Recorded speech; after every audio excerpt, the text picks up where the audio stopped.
Not much is scarier than having an asthma attack and not knowing what to do and not being able to catch your breath.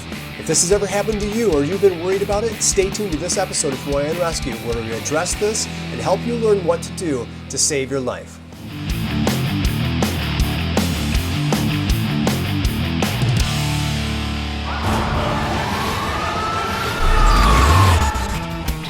Welcome back to Roy on Rescue fans. So I got a message in from somebody who sounds like they get asthma attacks whenever they're running or exercising, and they're still school age. So this happens sometimes when they're even in gym class.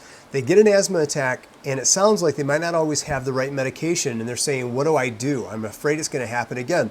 So I just wanted to kind of touch base and add a video to this actual written explanation, which I thought was a very good question. You know, I always say that asthma attacks are kind of like drowning on dry land. It's very scary, and unless we have medications, in most cases, it's very difficult to stop the asthma attack. This is a 911 call, and it needs to be treated seriously. It's not something that usually people are faking. Those bronchospasms tighten up the airways, and it makes it so difficult to breathe. It's like trying to breathe hard through a coffee stir stick straw. There's a few things that need to be talked about though. Number one is go see your doctor.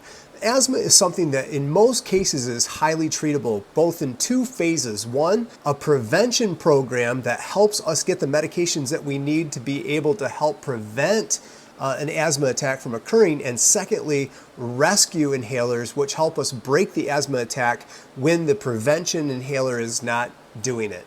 There's another part of that too, and that is finding what triggers are actually causing a person to be inflamed or have broncho inflammation or some kind of mucus production in their lungs and causing that whole airway to become inflamed and prone to an asthma attack. Staying away from those triggers, which could be actually environmental, they could be food, they could be stress. Trying to avoid those as much as possible are going to be key to keeping that inflammation down. Maybe if you have an allergy, getting into an allergist and desensitizing yourself through an allergy program might be a good idea as well. But that being said, here's what you would do if you had no medication at all. Try to get into a position of comfort, slow your breathing down, and try to get as much oxygen in as you can after you activate emergency medical services or call 911.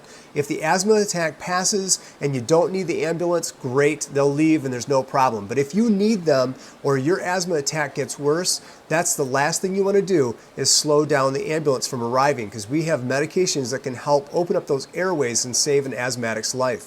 Secondly is having the medications that are important to have, both preventative but also reactionary, like in rescue inhalers, which is albuterol.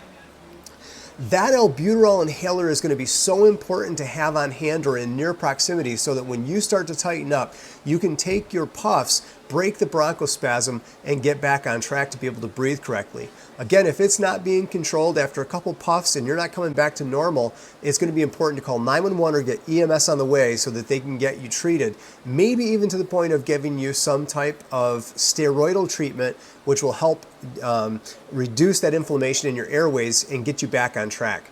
This is a scary situation, but it's completely treatable. Exercise is actually good for asthma in most cases for most people because it helps open up those airways, clean out the mucus, and keep those airways flexible. But again, a good prevention and a rescue treatment for asthma is vital. So get in, see your healthcare professional, make sure you get those prescriptions. And I always like to have at least a couple few albuterol inhalers in different places so that I have them in case I need them. So keep that in mind. Thanks for the question. It was a great question, and I hope it helps. Until next time, keep on rescuing, and we'll see you soon. Bye-bye.